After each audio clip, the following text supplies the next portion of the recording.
Yeremia pasal 46 ayat 1. Firman Tuhan tentang bangsa-bangsa.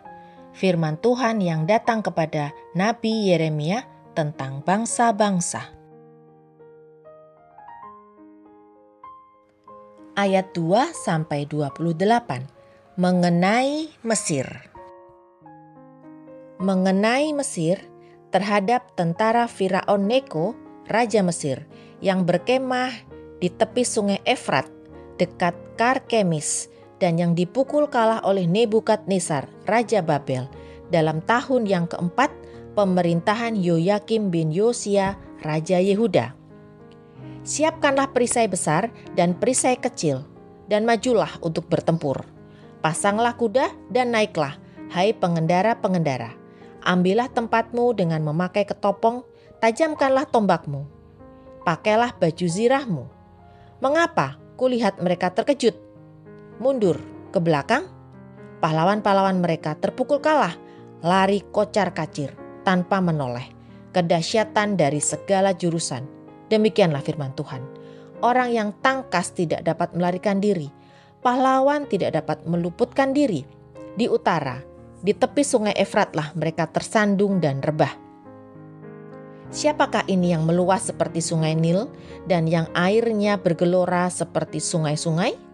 Itulah Mesir yang meluas seperti sungai Nil dan yang airnya bergelora seperti sungai-sungai. Ia berkata, "Aku mau meluas menutupi bumi, membinasakan kota dan penduduknya.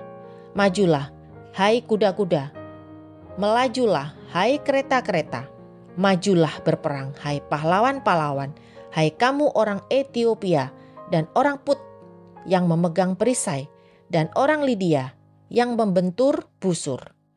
Hari itu ialah hari Tuhan Allah semesta alam, hari pembalasan untuk melakukan pembalasan kepada para lawannya.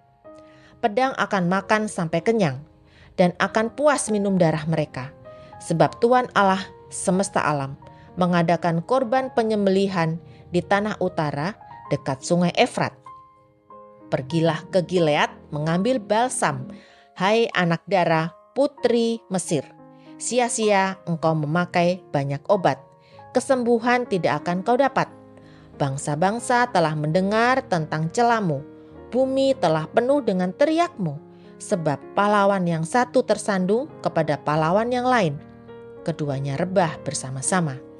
Firman yang disampaikan Tuhan kepada Nabi Yeremia tentang datangnya Nebukadnezar, Raja Babel, untuk memukul kalah tanah Mesir.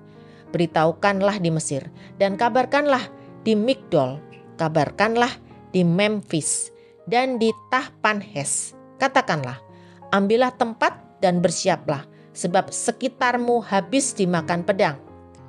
Mengapa Apis melarikan diri? Tidakkah sanggup sapi jantanmu bertahan? Sungguh Tuhan telah menundukkan dia. Banyak daripadamu yang tersandung dan rebah. Mereka berkata seorang kepada yang lain, "Marilah kita pulang kepada bangsa kita, ke negeri kelahiran kita, untuk mengelakkan pedang yang merajalela ini." Sebutlah nama Firaun Raja Mesir, tukang ribut yang membiarkan kesempatan berlalu. Demi aku yang hidup, demikianlah firman Raja yang namanya Tuhan semesta alam. Ia akan datang seperti gunung Tabor yang menjulang di antara gunung-gunung lain, seperti gunung Karmel yang menganjur ke laut. Siapkanlah bagimu barang-barang untuk perjalananmu ke pembuangan, hai putri Mesir yang sudah lama menetap. Sebab Memphis akan menjadi sunyi sepi, dijadikan reruntuhan yang tidak berpenduduk lagi. Mesir adalah lembu muda yang elok, tetapi seekor pikat dari utara mendatangi dia. Juga prajurit-prajurit upahan yang ada padanya adalah seperti anak-anak lembu tambun.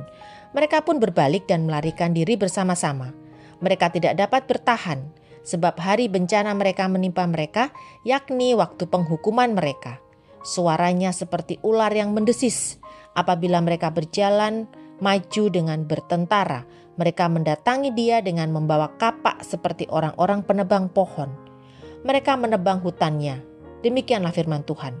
Sekalipun itu tidak dapat dimasuki, sebab lebih banyak mereka daripada belalang, tidak terbilang jumlahnya. Putri Mesir menjadi malu, diserahkan ke dalam tangan bangsa dari utara. Tuhan semesta alam, Allah Israel, berfirman, "Sesungguhnya aku mendatangkan hukuman atas dewa Amon dari Tebe, atas Firaun beserta Mesir, dewa-dewanya dan raja-rajanya, yakni atas Firaun beserta orang-orang yang percaya kepadanya. Aku akan menyerahkan mereka ke dalam tangan orang-orang yang berusaha mencabut nyawa mereka, yakni ke dalam tangan Nebukadnezar, Raja Babel, dan para pegawainya. Tetapi sesudahnya negeri itu akan didiami seperti dalam zaman purbakala. Demikianlah firman Tuhan. Maka engkau janganlah takut, hai hambaku Yakub. Janganlah gentar, hai Israel. Sebab sesungguhnya aku menyelamatkan engkau dari tempat jauh dan keturunanmu dari negeri pembuangan mereka. Yakub akan kembali dan hidup tenang dan aman dengan tidak ada yang mengejutkan. Maka engkau janganlah takut, hai hambaku Yakub. Demikianlah firman Tuhan, sebab aku menyertai engkau. Segala bangsa yang keantaranya engkau kucerai-beraikan akan kuhabiskan, tetapi engkau ini tidak akan kuhabiskan. Aku akan menghajar engkau menurut hukum, tetapi aku sama sekali tidak memandang engkau tak bersalah."